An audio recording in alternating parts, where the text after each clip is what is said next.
A new Gallup poll released Tuesday reveals that 76% of Democratic voters surveyed said they would vote for a socialist president, Newsweek reports.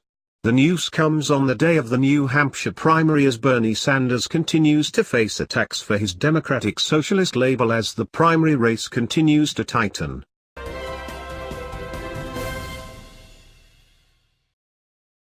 Between now and the 2020 political conventions, there will be discussion about the qualifications of presidential candidates, their education, age, religion, race and so on.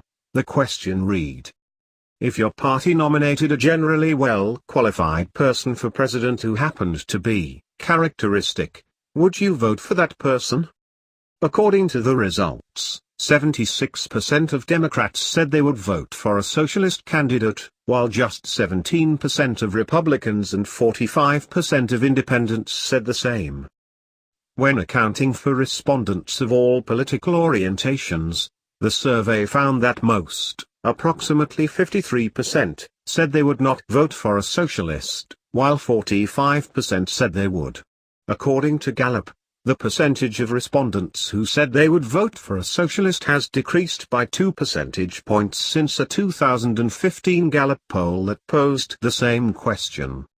MSNBC host Chris Matthews recently faced criticism for attacking Sanders' socialism and suggested that electing the Vermont senator could pave the way to a dictatorship.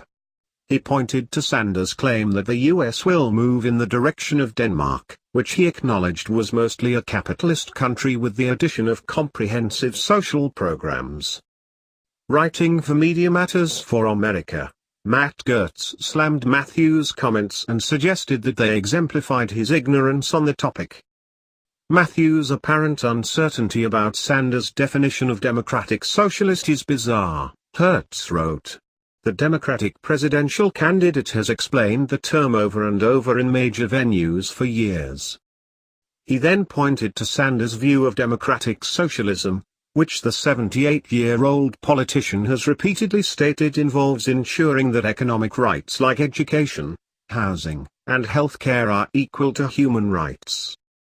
Its mechanisms include expanding social welfare programs, increasing the minimum wage, and strengthening trade unions, Gertz wrote, adding that such a plan would also include political reform to balance the gap of influence and power between the rich and the powerful. Sanders is the only candidate in the Democratic field to label himself or Democratic Socialist.